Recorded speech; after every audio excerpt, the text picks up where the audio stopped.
Di daerah-daerah kalian bagaimana? Sekarang sedang menghadapi untuk menentukan kepala daerah baru kan? Ya sama, di daerah gue juga sama.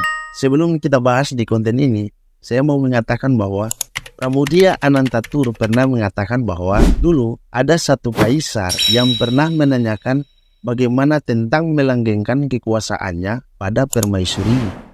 Si kaisar datang kepada permaisurinya nih, dia menanyakan, "Permaisuri, bagaimana cara saya untuk mempertahankan kekuasaan saya?" Kata permaisuri, "Ya saya tidak tahu. Coba tanya saja pada cerdik pandai kerajaan." Si kaisar pergi dan mengumpulkan semua cerdik pandai yang ada di kerajaan. Setelah berkumpul, si kaisar mengatakan, "Bagaimana cara saya untuk bisa melanggengkan kekuasaan saya?" Para cerdik pandai kaget. Mereka meminta kasih 1 hari untuk mereka berpikir bagaimana mendapatkan solusi dan cara agar bisa terpecahkan dari permintaan si kaisar. Setelah esok hari, si kaisar mengumpulkan lagi nih para cerdik pandai dan dia menanyakan bagaimana cara agar melanggengkan kekuasaan. Apakah kalian sudah menemukan jawabannya? Para cerdik pandai mengatakan, "Iya yang mulia."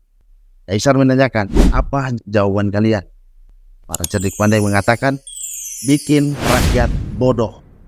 Ini sudah masuk pada tahun politik dan tahun pemilu, di mana seluruh paslon melakukan serangan-serangan ataupun sosialisasi kepada kalian dan juga saya.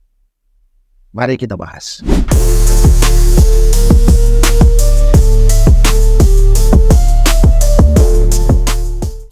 Welcome back to my channel again, di mana kalian para netizen Indonesia yang paling ditakuti seluruh dunia akibat serangan kalian terhadap suatu akun yang mungkin melakukan kesalahan ataupun miskomunikasi. Kali ini kita akan membahas bagaimana para pasangan-pasangan calon yang akan bertarung di pemilihan kepala daerah tahun 2024 yang akan memimpin selama 5 tahun. Di mana para pasangan calon ini mungkin ada yang dari kalangan birokrat ataupun dari kalangan bisnismen ataupun ya dari mana sajalah latar belakang mereka. Kalian yang akan menentukan sendiri di mana masing-masing pasangan calon akan melakukan kampanye visi misi soal bagaimana mereka akan memimpin selama 5 tahun untuk kemajuan daerah kalian dan mungkin daerah saya. Jadi kalian harus menentukan siapa yang paling terbaik dan gunakan akal kritis kalian dalam menentukan siapa yang terbaik untuk memimpin di daerah kalian.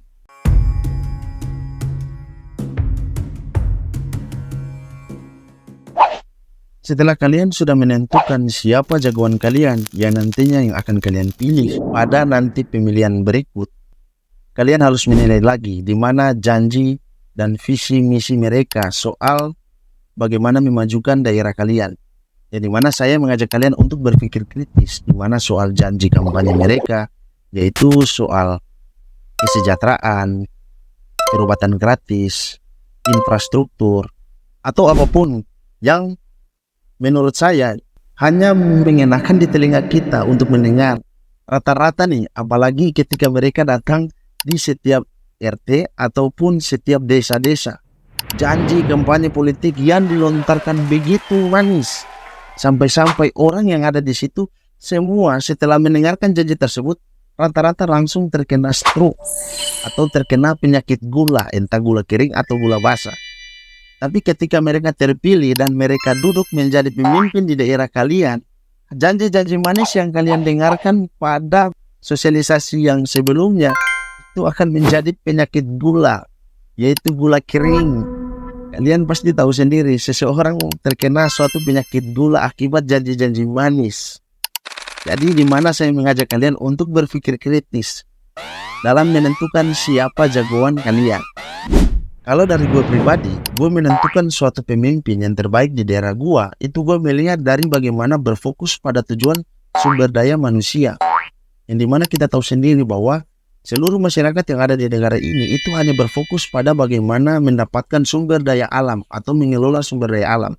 Namun, keterbatasan pendidikan yang membuat itu selamanya hanya menjadi seorang karyawan.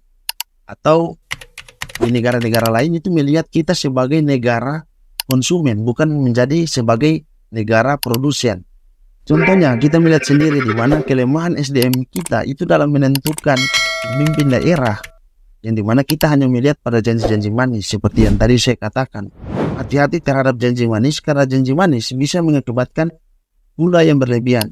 Seperti yang kita tahu bersama bahwa suatu hal yang berlebihan atau janji yang berlebihan itu tidak baik bagi kesehatan dan juga keadaan. Jadi kalau saya pribadi, saya menentukan siapa yang akan memimpin daerah ini. Saya melihat pemimpin tersebut harus bertujuan untuk pengembangan sumber daya manusia atau membuat seluruh masyarakat menjadi pintar. Karena ketika seluruh masyarakat menjadi pintar, yang pastinya daerah itu akan berkembang. Karena di mana lapangan pekerjaan itu akan terbuka. Karena adanya kepintaran soal mengelola sumber daya manusia.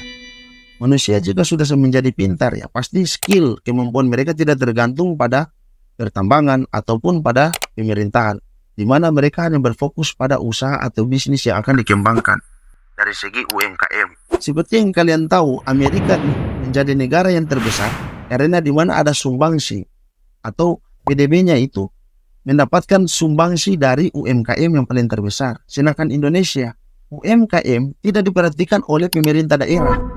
Coba kalian perhatikan, di mana UMKM kita itu semuanya pasti akan mati dan redup karena tidak ada support atau bantuan dari setiap pemerintah daerah. Karena mereka ini hanya bertujuan untuk kekuasaan.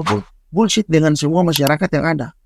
Selamanya kita akan dibuat bodoh atau dibuat memang tidak pintar agar supaya mereka bisa melanggengkan kekuasaan seperti pada Kaisar Cina tadi, kata Pramudia Anantatur.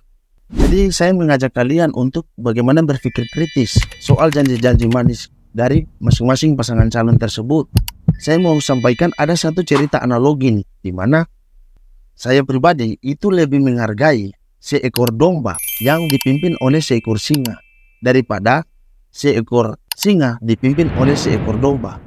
Karena ketika masyarakat kita kuat atau sumber daya alam kita kuat, tapi kita mendapatkan pemimpin yang lemah, ya kita semua tidak akan menjadi apa-apa.